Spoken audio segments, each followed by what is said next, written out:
Je suis en train de signer un 4e contrat entre 900 et 1200 euros pour le mois de mai. On va plus partir sur une estimation entre 2000 et 2005 à peu près aussi. Je me dis tout le temps, en fait, t'es là où tu dois être. Et je suis heureuse dans ce que je fais, je suis heureuse de me lever le matin, heureuse de me coucher le soir, heureuse d'échanger avec mes clients, ce que je n'avais absolument pas il y a un an en CDI. Le côté indépendante niveau géographique, pour moi, ça n'a pas de prix.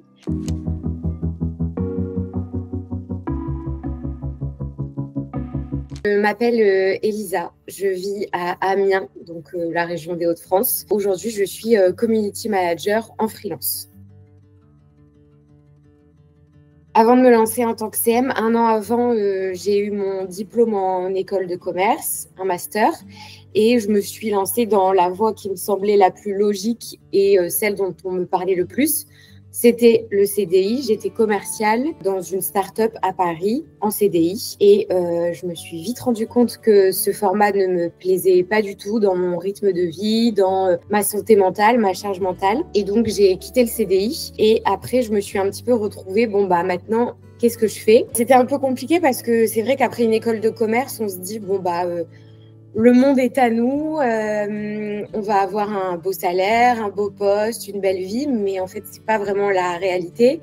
La réalité des choses, c'est que c'est difficile aujourd'hui de trouver un CDI, déjà sur le marché du travail.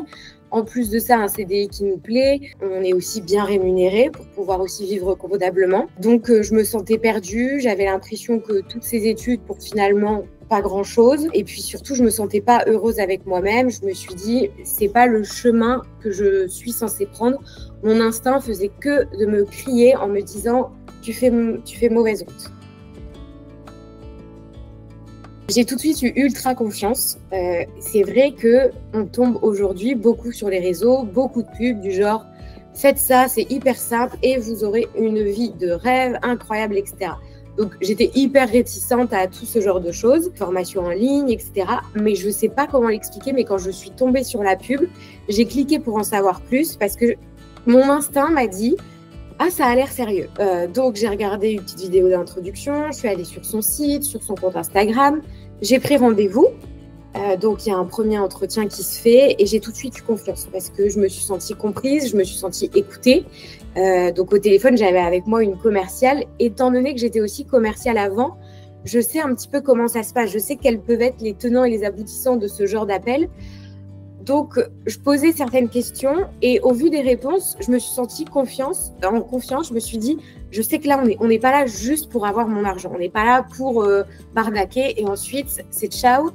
Donc, je me suis sentie très vite en confiance. Et puis, pour moi, en fait, la décision, elle était déjà prise. Je sais qu'il faut réfléchir, etc. J'ai réfléchi, mais au fond de moi, c'était décidé. J'avais quand même des peurs, mais sur moi-même. Est-ce que, en fait, je vais quand même réussir à me démarquer aussi des autres? Est-ce que moi, je vais réussir à répondre aux attentes de mes futurs clients, etc. Moi, j'avais beaucoup de peur sur l'après.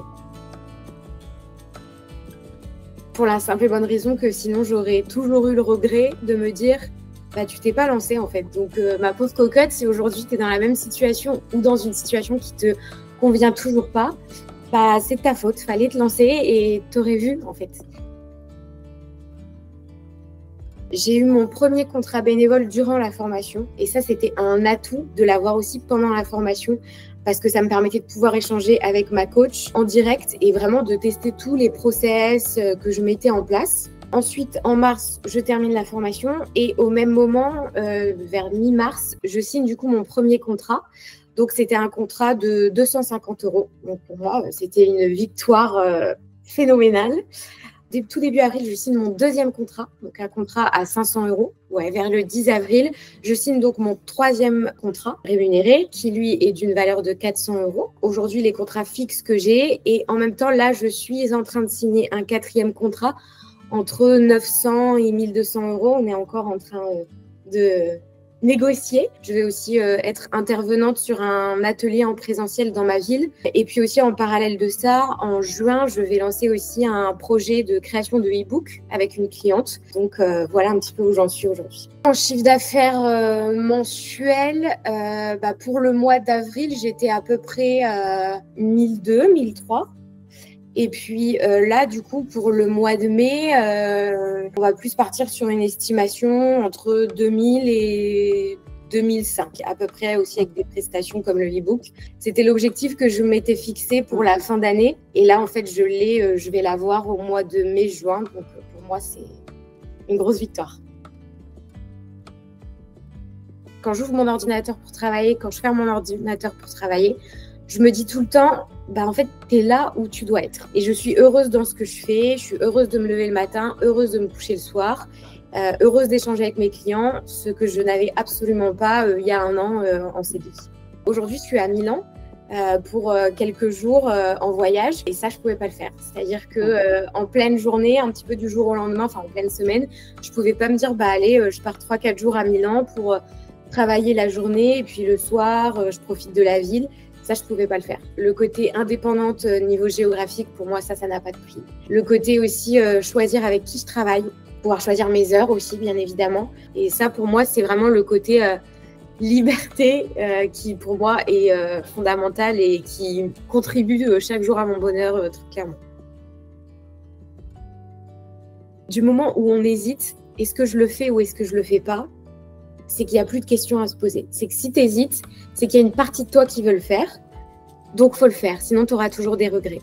Si tu n'hésitais pas, je suis sûre que tu es tombé sur des tonnes, des fois, de pubs, de formations en ligne, etc. Tu n'as peut-être pas hésité pour ces formations parce que ce n'était pas fait pour toi. Là, si tu hésites, c'est qu'il y a un côté de toi qui se dit « faut essayer, faut y aller ».